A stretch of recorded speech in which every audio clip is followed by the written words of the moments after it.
Monde numérique. L'activité humaine est ainsi faite qu'en fonction du degré d'attention, il peut pas être constant et c'est ce qui nous distingue des machines.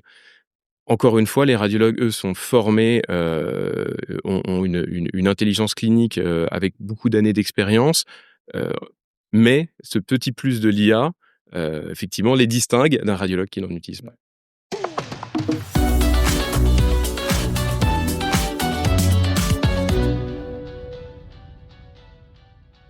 Le cloud, la confiance numérique, la souveraineté numérique, on en parle souvent quand on parle de technologie. Le cloud, cette infrastructure aussi invisible qu'indispensable, qui fait tourner tous nos services numériques, qui est derrière toutes nos applications quotidiennes, de plus en plus souvent. Mais le cloud derrière lequel se cachent des questions sensibles. Où sont nos données? Qui s'en occupe? Qui les protège, assure leur souveraineté? Eh bien, c'est de cela que nous allons parler dans cette émission spéciale de Monde numérique en partenariat avec la société NetApp, disponible en audio et en vidéo. Et nous sommes à Paris, à l'événement Insight Extra de NetApp. Je vous présente tout de suite mes invités. Tout d'abord, Guillaume Delanchir, bonjour. Vous êtes vice-président France de NetApp. En 2 mots, présentez-nous NetApp, s'il vous plaît. Alors, NetApp, on est un constructeur américain et on fournit des solutions de stockage. Donc, les solutions de stockage, pour faire une analogie, pour qu'on comprenne bien, quand vous utilisez un disque dur, vous avez, quand vous utilisez un ordinateur, pardon, vous avez un disque dur, vous avez des clés USB, ou dans votre téléphone, vous avez un mini disque dur. Et ben, nous, on fournit des disques durs, ou l'équivalent, mais à l'échelle des entreprises.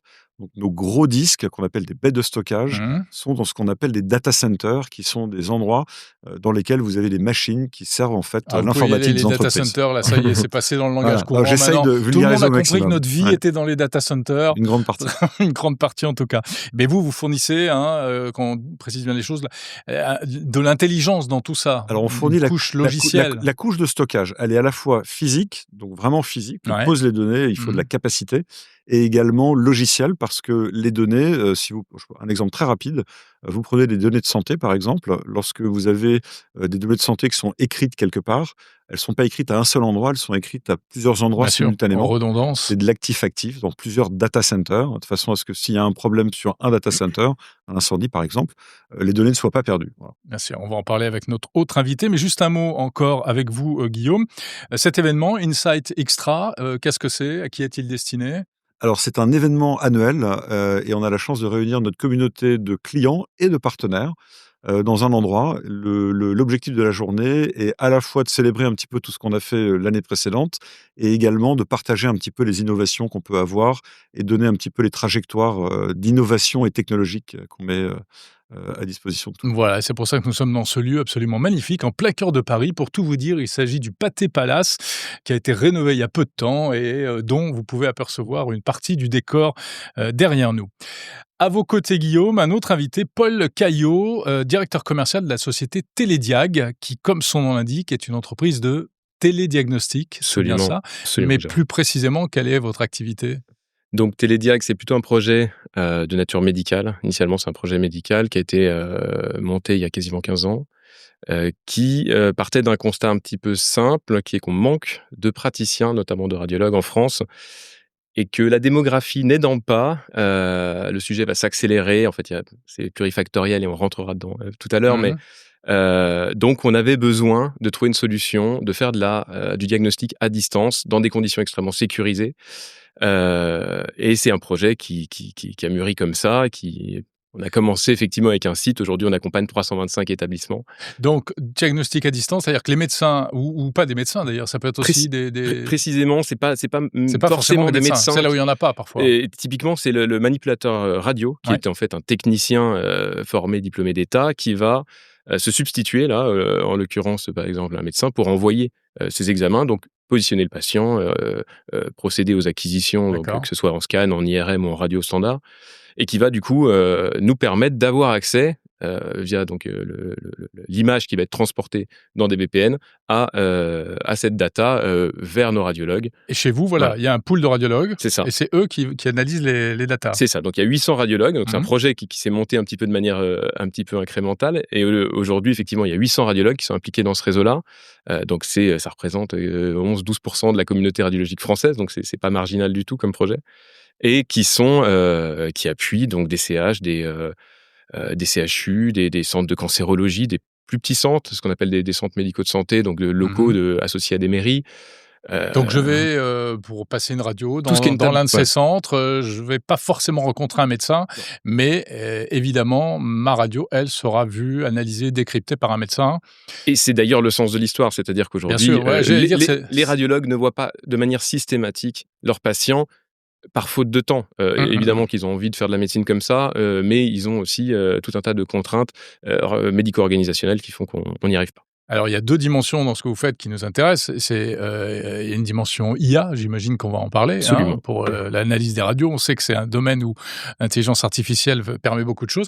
Et puis, il y a autre chose, c'est tout ce qui est transmission, sécurité, parce qu'on est sur de la donnée de santé.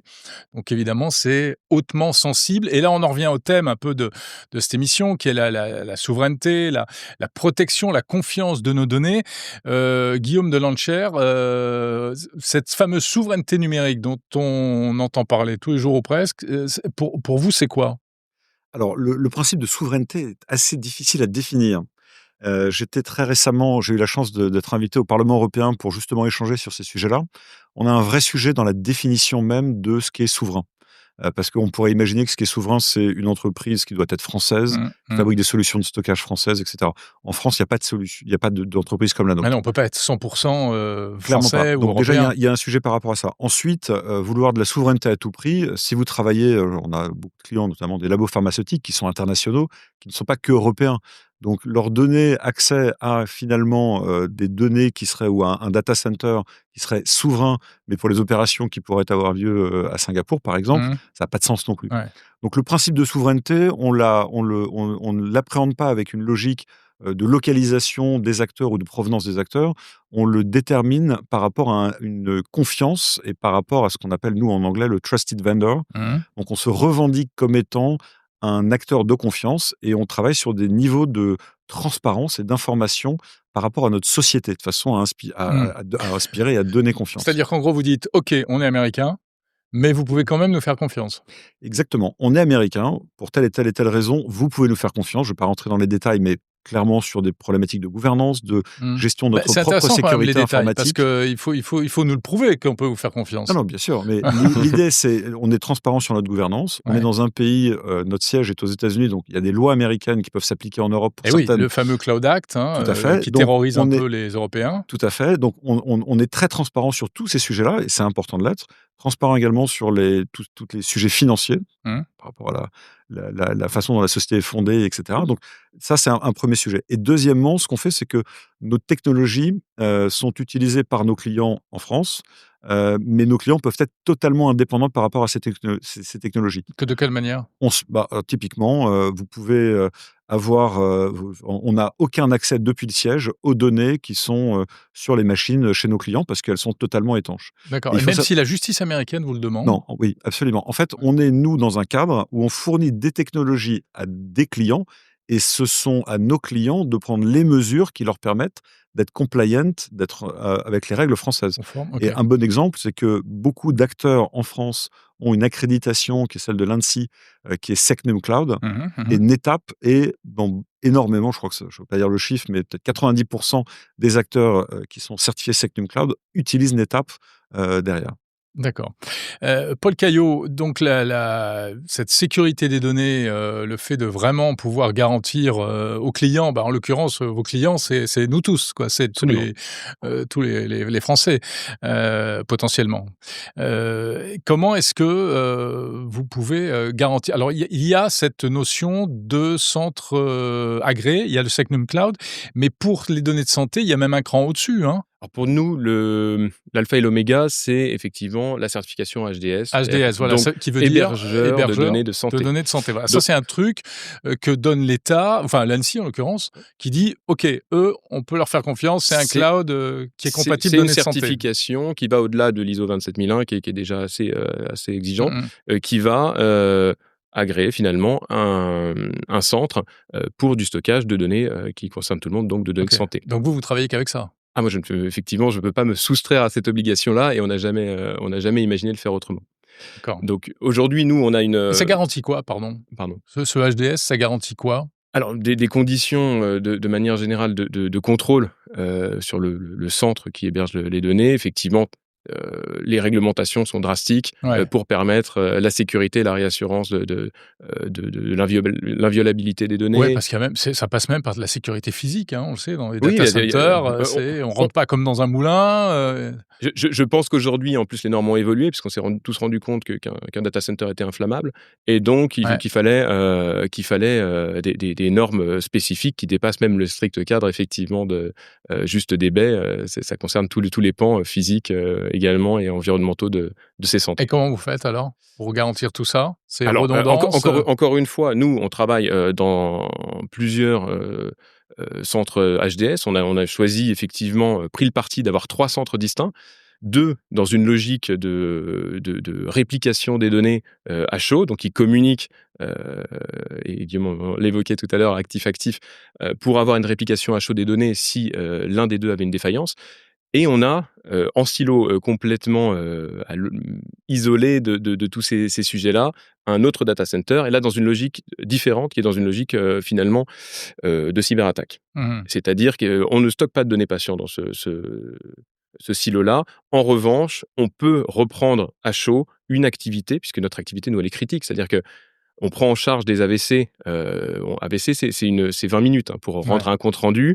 Quand on est sur la table, chaque minute compte. Donc, on a une criticité dans notre activité qui fait qu'on ne peut absolument pas se permettre d'imaginer un downtime quel qu'il soit. Ouais, il faut aller vite, il faut pas que les données fuitent, il faut pas que les données se perdent, et pourtant, parfois, on fait face à Des événements. des événements comme ce qui vous est arrivé, l'année dernière, en Oui, alors 2024. ça génère des taux de cortisol extrêmement élevés, pour, l'opérateur que je représente. Alors qu'est-ce qui s'est passé? Donc c'est une cyberattaque, alors c'est une suite d'événements malencontreux comme toute intrusion. Là, le point d'entrée, c'était un serveur, Citrix qui devait être patché, mais, à 2 jours près, la faille était patchée. Donc encore une fois, si j'ose donner un Waouh! conseil, faites vos mises à jour. De l'importance des mises à jour, sans tarder, hein. Ouais, ouais. Je pense il n'y a pas de meilleur exemple dans notre cas de figure. Heureusement, Parce que ça veut dire que c'est une faille identifiée, ouais, corrigée, bah, qui était prévu d'être patché. mais on fait pas ce qu'il faut pour, quoi. En fait, c'est une question, purement et simplement de Mmh. temps. On était sur la période de Noël. On Ah s'est bah, c'est dit: toujours comme ça. «Voilà, donc là, on va rentrer dedans». Donc encore une fois, je redonne le conseil, mais non, c'est effectivement, on était dans une période un petit peu critique en termes de temps pour chacun et bon, c'est des arbitrages, qui ont été Mmh. faits, malheureux, mais qui servent aussi puisqu'on a appris énormément de choses de cette attaque. Donc c'était une attaque, par cryptolock, un ransomware, assez, classique. Donc système bloqué, impossible d'accéder Absolument. aux données. Absolument, donc déjà un petit peu d'incompréhension parce que toutes nos mécaniques de monitoring, de surveillance, toutes nos logiques de PCA PRA initiales, parce que là je vous parle de 3e data center qu'on a mis en Un place. PCA-PRA, qu'est-ce que c'est? C'est toutes les logiques de reprise d'activité en cas effectivement de panne. Donc c'est d'arriver, finalement dans quelle, mesure, combien de temps je vais mettre à me relever, d'un événement, complètement invalidant. Donc là, tout ça tombait complètement était caduc puisqu'effectivement, comme on avait une redondance, un volet complètement synchrone de nos 2 premiers data centers, en fait, du coup, les 2 étaient compromis. Ouais. Donc on a eu quand même, une chance, immense, et donc c'est là où une étape intervient chez nous. C'est effectivement cette technologie du snapshot qui nous permet de faire une image, figée, à un instant T donc de nos données, et Mmh. donc c'est ça qui a permis de préserver notamment, l'intégrité de nos données. Donc ce snapshot avait été fait avant le problème, c'est ça? Oui, en fait, Et il y a une chronicité, en fait, ouais, c'est dans ces OK, événements-là. C'est-à-dire on va le faire à fréquence assez et régulière. après ça permet de tout réinstaller rapidement? Exactement. Donc on a eu, voilà, cet événement-là, donc évidemment beaucoup d'incompréhension parce que pas du tout, préparé à ces logiques-là dans une activité toujours critique. Donc plan blanc activé, donc toutes les ARS, les agences donc régionales de santé, mobilisées, Mmh. beaucoup de coups de fil à gauche et à droite pour trouver des solutions, des radiologues qui se mobilisent, en physique, parce que nous on a les radiologues du réseau sont mobilisés sur tout le territoire, donc trouver des solutions, essayer d'avoir finalement des modèles de contournement à cet événement Mmh. et finalement au bout de 12 heures d'audit, avec un PRIS donc c'est une agence qui est labellisé par l'ANSSI pour notamment auditer le code et en termes de cybersécurité. Ici, c'était Airbus Cyberprotect. D'accord. qui nous a audité, qui nous a complètement accompagnés. C'était Eux, c'est les pompiers, ouais. les Alors, cyberpompiers, hein? en fait, c'est toutes les agences gouvernementales travaillent de concert et avec une efficacité qui force le respect. On Mmh. a tendance à blâmer nos tutelles et nos infrastructures en France, et on se rend compte qu'il y a aussi des agences qui sont extrêmement performantes. L'ANSSI, le CERT-FR, le CERT Santé, qui sont autant de structures qui sont extrêmement aidantes. Ouais. Donc tout ça pour dire, on a effectivement audité ce code, et puis une fois qu'on a eu le tampon gouvernemental, on a pu effectivement reprendre cette activité en 4 jours d'interruption, ce qui est très peu à Ouais. l'échelle Et avec des pertes au passage? Non, aussi, alors, chance du hasard, peut-être maladresse des hackers, on a réussi effectivement à n'avoir aucune donnée pleinement compromise, aucune fuite, c'est ça Mmh, mmh l'enjeu mh. majoritaire, aucune exfiltration de données patients, parce qu'on parle de données patients, qui sont effectivement un enjeu majoritaire, et on se rend compte que c'est critique Bien dans sûr. notre activité. Guillaume de Lancher, est-ce que on fait face, est-ce que vos clients et donc vous, par votre conséquence, faites face, en ce moment à encore plus de cyber-risques, qu'avant? Oui, alors il y a une explosion, je crois on l'a vu ce matin justement, il y avait les statistiques qui étaient données. Il y a 100 de croissance d'attaques, tous Mmh. les ans. Voilà, donc on Ouais. est dans quelque chose qui est totalement exponentiel. Donc la sécurité, il faut la voir comme un ensemble de filtres. La sécurité, c'est pas la responsabilité d'un domaine, c'est plein de filtres. Ça commence par les comportements d'individus, ça va jusqu'à la sécurité physique des data centers, ça va par la redondance électrique, par la sécurité sur la climatisation, sur la sécurité sur l'architecture des machines. Donc il y a une règle qui est la règle des 3-2-1, donc 3 copies de données sur 2 supports, numériques, différents avec un site distant. D'accord. C'est exactement dans ce 3, 2, 1. cadre-là. OK. La règle des 3-2-1. L'idée, c'est effectivement de se prémunir C'est d'attaques. transposable pour les particuliers, ça? C'est un peu plus Vous pouvez, compliqué. oui, bah, vous prenez un disque dur et Peut-être puis un petit vous faites du investissement, mais backup, et Ouais, cetera. ouais. Après, les particuliers n'ont pas les mécanismes de réplication automatique, Non. que nous on offre. Ils n'ont Ouais. pas toute l'intelligence qu'on offre, mais le principe est important, effectivement. Ouais. si on aime énormément ces photos de famille, oui, peut-être. Ouais, ouais. Donc vous me disiez, oui, plus 100 d'augmentation cette année, ça va pas s'arranger. Mmh. On sait que tout ça, en plus, ça s'inscrit quand même dans un cadre, des tensions géopolitiques, hein, qui dépassent, les utilisateurs, les acteurs, et cetera. Est-ce que vous vous sentez suffisamment armé face à tout ça? Alors nous, on fournit une brique. Je reviens un peu sur le Ouais, ouais, bien principe, mais sûr. donc en fait, nos clients sont à la fois les entreprises, donc du secteur privé comme du secteur public, et également les principaux acteurs du marché que vous pouvez avoir. Les fameux hyperscalers, donc on parle des grands américains, les Google, Microsoft, Amazon, mais on a également des clients qui utilisent nos technologies comme OBS, comme Atos Eviden, des clients plus petits, des services d'opération de services informatiques, donc comme Store Data, Kiops Technologies, Silène, qui sont des sociétés de taille moyenne, mais qui adressent des PME. Donc, on est un petit peu dans tout cet écosystème, et finalement, c'est cet écosystème qui gère aussi la sécurité à plein de niveaux. Donc, on est Mmh. l'un des maillons de la chaîne, mais ce qu'on permet vraiment, c'est le stockage des données dans un niveau de sécurité important, puisqu'on a la capacité à répliquer ces données en temps réel dans plusieurs endroits différents, Mmh. avec plusieurs supports technologiques différents. Ouais, et puis vous faites ce qu'on appelle du cloud hybride, c'est ça? Exactement. Alors, je peux prendre, Comment on peut définir ça? alors très simplement, si vous prenez, donc on est partenaire, dans le sport automobile ou dans la compétition automobile, il y a énormément de données de télémétrie.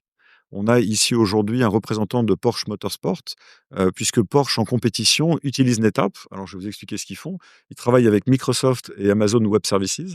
Ils ont lors des courses, ils collectent des données de la voiture, donc ils peuvent être des données de température de moteur, température de pneus, des accéléromètres, des décéléromètres. Ils ont énormément de capteurs qui Ouais, les produisent des voitures, données. sont hyper connectées. Totalement connectés. Donc auparavant, il y avait des mini data centers, donc des centres complets de traitement de données dans les paddocks sur les courses. D'accord. Maintenant, c'est fini, il y a 2-3 PC, et ces PC sont reliés à des baies de stockage, en local, qui elles-mêmes sont reliées au cloud Microsoft et Amazon, et vous avez en temps réel, alors après il y a des mécanismes techniques, mais vous avez en temps réel une duplication des données qui partent de la voiture, qui sont en local, qui sont mis en cache, donc qui sont, compressés avec un système spécial, qui partent ensuite dans les clouds Microsoft et AWS, et qui sont utilisés à plusieurs fins. La première, c'est de pouvoir analyser en temps réel et reparamétrer la voiture pendant la course. Et la deuxième, c'est de collecter ces données pour en faire un jumeau numérique, pour Mmh. que, à l'issue de la course, ces données puissent être réexploitées et ensuite rejouées pour voir si la course aurait pu être différente si les paramètres de la voiture avaient été Ah différents. ouais, ouais, ouais. Donc ça va très, très, très, très loin. Ouais, ouais. C'est au-delà de la course, c'est l'after. Oui, donc c'est un exemple de cloud hybride. C'est-à-dire que vous Ouais, avez, pour répondre à votre question initiale, vous ouais, avez ouais. vraiment des données physiques sur une voiture, en fait, qui sont captées dans un data center avec des baies de stockage, mais un mini data center et quelques PC qui sont en local sur le paddock, et ensuite des acteurs cloud qui prennent ces données. Mmh. Paul Caillot, vous faites pas de Formule 1 vous, mais Non. j'imagine que la vitesse est quand même importante, vous nous l'avez Ah, expliqué. Et comment vous, est-ce que vous êtes dans cette logique-là aussi on parlait de cybersécurité, la cybersécurité, c'est à la fois se protéger et puis c'est à la fois résister, c'est une question de résilience, quoi. littéralement, c'est effectivement, notre capacité à continuer de grandir sur ces sujets pour, se protéger en fait, de l'évolutivité pardon, des menaces. Mmh. On se Mais rend est-ce que le futur vous fait peur? Alors, pour plein d'excellentes raisons, oui, mais non, en l'occurrence, dans le cadre de notre activité, il y a des transformations qui sont, inéluctables et on pourra pas s'y soustraire. C'est-à-dire? Ouais. Mmh. La prégnance des IA de plus en plus forte, Bien sûr. qui effectivement, alimente le spectre d'un remplacement, des Mmh, médecins mmh mh. par l'IA. Alors parlons-en, ça c'est un autre aspect. Non, non, mais il faut ouvrir le dossier, il Oui, faut, complètement. hein, c'est super important. Bon, OK, il y a éventuellement la possibilité de remplacer tel ou tel métier, mais on voit surtout les bénéfices et on sait Bien que sûr. notamment en radiologie, ça fait longtemps qu'on dit ça, l'IA aujourd'hui est un allié, Ouais. incroyable. Alors c'est en plus, entre guillemets «à l'avant-garde» puisque bon, les sujets d'IA, vous les traitez, très régulièrement, Ouais. je pense surtout en ce moment. L'IA générative et l'IA diagnostique sont effectivement fondamentalement, et structurellement différents. L'IA diagnostique va travailler sur une cohorte d'examens, sur des modèles de langage jusqu'à arriver finalement à une finesse de détection automatique d'une pathologie Mmh. donnée. Ça va être une fracture, ça va être une lésion, ça va être la qualification d'une pathologie et on cède en fait finalement 80% de nos examens passent à travers la moulinette de l'IA. Donc vos radiologues, là dont vous parliez, les 800 radiologues, Sont ils utilisent l'IA? en routine clinique, c'est-à-dire qu'en amont, de leur réception des examens, ils vont avoir du coup un rapport d'IA qui a été généré, alors en fonction des OK, donc algorithmes c'est d'abord l'IA qui regarde la radio et ensuite le radiologue, en alors fait? il y a toujours un biais qu'on veut éviter absolument, qui est un biais diagnostique, c'est de dire: on présente au radiologue toujours les images natives Mmh. et pas le rapport d'IA en premier. D'accord. Pour pas créer effectivement ce petit biais Ouais. cognitif de dire: «Bah, est-ce que j'irai pas regarder spécifiquement cet Bah, endroit-là?» oui. et ça cache un petit peu le reste du diagnostic. Donc mais c'est une aide, qui est fondamentale aujourd'hui en radiologie. Ça, c'est quand même compliqué de s'y soustraire, puisqu'il y a un niveau de réassurance pour le médecin. On est quand même dans une médecine qui se judiciarise, Mmh. au même titre qu'on peut le voir dans d'autres pays et on est aussi effectivement, très exposé puisque nous, on intervient, pour des patients, mais on reste, un prestataire externe. Donc on veut beaucoup de réassurance, ce qui évidemment, certaines IA nous apportent énormément. Ça peut être un gain de productivité dans une certaine mesure, c'est pas fondamental, on ne divise pas, par 5 le temps Mmh. d'interprétation d'un examen, mais ça aide énormément. Est-ce que ça aide à monter en qualité? Est-ce que, vous détectez est-ce que l'IA permet de détecter des pathologies que le radiologue n'aurait pas forcément vues? Oui. La découverte Mmh mh. fortuite, en fait, l'activité humaine est ainsi faite, qu'en fonction du degré d'attention, il peut pas être constant Bien et sûr. c'est ce qui nous distingue, des machines. Encore une fois, les radiologues, eux, sont formés, ont une intelligence clinique, avec beaucoup d'années d'expérience, heu, mais ce petit plus de l'IA, effectivement, les distingue d'un radiologue qui n'en utilise pas. Ouais. Est-ce que le risque malgré tout, c'est pas que, le radiologue, mais comme dans plein d'autres métiers, s'en remette, trop à l'IA, en se disant: «Bon, ben voilà, elle a fait le boulot, je signe et puis terminé». Alors bon, on est protégé de ça par beaucoup d'institutions, l'ordre notamment des médecins. Aujourd'hui, on n'imagine pas une médecine sans médecin et je pense que c'est pas souhaitable. En revanche, on a une qualité diagnostique, qui s'affine, qui est de plus en plus, effectivement proche, du 100 et on atteint effectivement des degrés de réassurance qu'on ne peut pas, espérer sans IA. Mmh. Donc l'idée, ça reste le volet un peu symbiotique de l'homme et de la machine, qui travaillent main dans la main dans ce sujet-là, pour arriver à une qualité diagnostique, encore une fois, meilleure pour les patients. Mmh. Et nous, c'est le choix qu'on a fait chez Télédiag dès le début, c'est-à-dire vraiment en avance de phase. On utilise des IA, nous, depuis au moins 8 ans. Donc, Oui, ça existait avant ChatGPT, oui, hein. oui, c'est-à-dire c'était pas un sujet public à l'époque. Ouais, bien sûr. Et je précise que vous êtes sur un marché où il y a, quoi, 4-5 acteurs à peu Oui, près, c'est hein, ça, pour le niveau au qui est niveau français. raisonnablement éclaté. Alors, on est plutôt dans les pionniers, Mmh. mais effectivement, c'est un marché qui reste où on n'est pas tout seul. Tout le monde a bien compris les enjeux. Chacun a une approche un petit peu différente et des valeurs un peu de nature différente, mais globalement, l'idée reste la même. C'est une interprétation à distance, Mmh. avec ou sans IA. Tout le monde l'utilise par Ouais. dans cette industrie. Et Guillaume, c'est intéressant parce qu'on voit que finalement, vos clients, c'est autant des professionnels de la santé que de la Formule 1 et puis j'imagine tout un panel qui est encore plus vaste que ça? Ah oui, alors le panel notre panel de clients est sans limite, en fait. À partir du moment où vous avez de la donnée numérique, vous pouvez être client d'étape.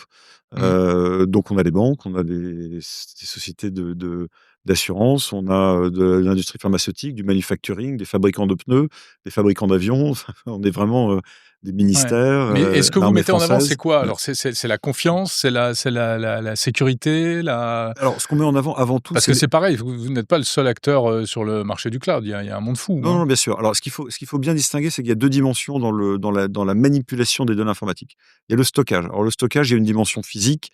Quelque part, c'est un peu banal, ce sont des machines, vous mettez les données dessus, c'est un gros disque dur et voilà. Bon, ça, c'est une première dimension. Et il y a une deuxième dimension qui est, la gestion des données. Et là, on rentre dans quelque chose qui est complètement différent. Donc, quelque part, on a des machines, nous, qui permettent à la fois à nos clients d'avoir de la capacité de données, donc de pouvoir mettre beaucoup de données. Et l'imagerie médicale, nécessite énormément de place, donc c'est des machines capacitives. Et on a des machines qui font beaucoup de performance. Il peut y avoir des besoins de traitement qui sont extrêmement rapides, ce qui veut dire que quand vous avez le serveur qui travaille au-dessus, il faut que les données arrivent vite, sinon il y a un Ouais. goulot d'étranglement. Mmh Donc mh. on ajuste en fonction des sujets la typologie de machine. D'accord. Vos interlocuteurs dans les entreprises, c'est qui alors? C'est les DSI, Alors, on a tout type d'interlocuteurs, ouais, mais on a alors traditionnellement les directions informatiques évidemment, parce que les directions informatiques fournissent l'infrastructure à leurs clients internes. Donc on a d'un point de vue opérationnel des gens qui gèrent le stockage, donc ils peuvent être spécialisés en typologie de stockage d'ailleurs. On a les directeurs techniques, on a les directeurs informatiques, on peut avoir, des personnes des métiers, donc je pense que Télédiag en est un bon exemple, hein. mmh Vous mh. avez on a eu des discussions avec des personnes métiers qui voulaient vraiment voir un petit peu en fonction des besoins qu'ils avaient, ce qu'ils pouvaient avoir en technologie derrière. Quand on parle d'IA, vous avez aussi beaucoup d'entreprises qui ont des data scientists, Mmh des mh. gens qui gèrent des sujets d'IA et qui ont besoin de travailler les données. Donc pas au sens, stockage pur, au sens, application du terme. Ce qui veut dire que Ouais. parce que quand vous avez les Les données enrichir, les organiser, exactement. Quand vous êtes un les data rendre scientist, prêtes à mâcher par l'IA. c'est exactement ça. Vous avez besoin d'avoir un catalogue de données. Il n'y a pas d'IA sans données, il faut le rappeler. Donc la problématique qu'il y a dans beaucoup d'entreprises, c'est que les données sont un petit peu, dispatchées dans plein de supports différents, dans plein de Mmh. data centers différents, potentiellement dans plein de technologies différentes et cetera. Ce qui crée des silos, ce qui crée une certaine complexité pour exploiter ces données. Donc il y a des surcouches qui sont opérées, ce qu'on appelle les data lakes. Donc on va extraire ces données, les répliquer et cetera. Relativement compliqué. Ce qui est intéressant avec nos technologies, c'est qu'on est un petit peu sur tous les supports technologiques de stockage, NAS, SAN, stockage objet, mais on avait dit que je ne Mmh. parlerais pas de trucs compliqués, mais on est quelque part un petit peu universel et partout. Mmh. Ce qui fait que lorsque vous voulez faire de l'IA, vous avez besoin de vos données, donc il faut les comprendre, donc les cataloguer. Il faut être capable de vérifier que vous êtes en conformité avec la loi, parce que Ouais. si vous exploitez les données de l'entreprise et que des collaborateurs ont mis, par exemple, des données personnelles type classique, hein, mais copie de mon passeport parce que je voyage, et cetera, Mmh. on n'a pas le droit, nous, d'utiliser. Donc, on a des mécanismes pour reconnaître cette D'accord. typologie de données, les classifier OK. et nettoyer potentiellement. Enfin, il y a énormément de sujets. Ensuite, on prépare ce qu'on appelle les datasets, donc en fait les jeux de données que les data scientists vont exploiter. Donc il y a tout un travail amont préparatoire dans la structuration des données pour qu'ensuite elles puissent être exploitées à des fins donc de LLM, d'IA, etc. Et cetera. Et vous avez également, quand on parle d'IA, différents mécanismes. Si on prend Microsoft avec Copilot, on a des intégrations. Microsoft utilise nos technologies. On a des intégrations très fortes avec eux. Heu et vous avez, dans les entreprises, la possibilité de mixer les données internes de l'entreprise, mais de façon totalement sécurisée et des données publiques. Donc vous avez des collaborateurs d'entreprise qui vont faire une requête sur Copilot Mmh. et qui auront un résultat qui sera à la fois pertinent dans l'absolu par rapport aux données publiques, mais également contextualisé par rapport aux données Qui de s'appuiera l'entreprise. vraiment sur les données de l'entreprise. Tout Ouais, en étant totalement étanche par rapport à l'extérieur. Donc bien il y a une sûr. notion de gestion de la sécurité qui est importante. Très bien. On arrive au terme de cet, enregistrement. Un mot chacun, messieurs, comment vous voyez, les enjeux? C'est banal comme question, mais les difficultés ou les enjeux pour l'année à venir, pour 2026 et pour le futur? Il y a C'est 1000 ouais. sujets. Pour autant, alors sur l'année à venir, ça sera surtout des sujets, de nature, c'est surtout les réformes effectivement, autour de la santé, Mmh. qui sont extrêmement, Oui, parce que vous, on l'a peut-être pas assez précisé, mais vous êtes une entreprise privée, mais vous dépendez énormément de la politique publique en matière de santé. on est sur un service, public, Ouais. qui ne dit pas son nom effectivement, avec complètement secteur 1, voilà. Donc il y a un Mmh. service rendu, à la population Ouais. effectivement dans Donc ces vous espérez qu'il y aura encore des budgets pour la santé l'année On prochaine, est, quoi? toujours effectivement extrêmement attentif à la capacité de l'État de délivrer ces sujets-là, mais assez confiant malgré tout parce qu'on Ouais. trouve toujours des solutions, collectives et les radiologues sont une communauté, extrêmement résiliente sur ces Mmh. sujets. Et de manière plus générale, Guillaume Delancher, vous, l'espèce de regain de souveraineté des Européens et des Français, c'est pas un frein pour vous? C'est pas un truc qui vous fait peur, bien que vous soyez donc un acteur, étranger? Non, alors ça nous fait pas peur pour plusieurs raisons. La première, c'est qu'on a 30 ans d'existence et on a une expertise qu'on peut pas réinventer aujourd'hui. Donc on a capitalisé tout simplement sur ces années. Ensuite, on est une entreprise. Alors il faut voir une chose, c'est que les entreprises américaines ne sont pas toutes, politisées ou en tout cas affiliées à un gouvernement ou une politique. C'est Mmh. très important. Oui, enfin, elles C'est-à-dire sont que quand même soumises à la loi américaine. on est soumis à la loi, mais on garde une certaine indépendance, et même une totale indépendance par rapport à notre façon de travailler. Donc c'est un sujet vraiment important et par rapport à la transparence qu'on donne vis-à-vis de nos activités aux acteurs étrangers pour lesquels on travaille et encore une fois, on donne la capacité à nos clients d'être totalement étanches par rapport à la technologie. Donc un client de NetApp peut exploiter en fait nos technologies sans Mmh. en avoir à référer du tout à NetApp ou au gouvernement américain, si besoin. Merci beaucoup, messieurs. Guillaume Delancher, vice-président France de NetApp, qui était partenaire de cette émission, et Paul Caillot, directeur commercial chez Télédiag. Merci à Merci vous deux. Jérôme. Merci beaucoup.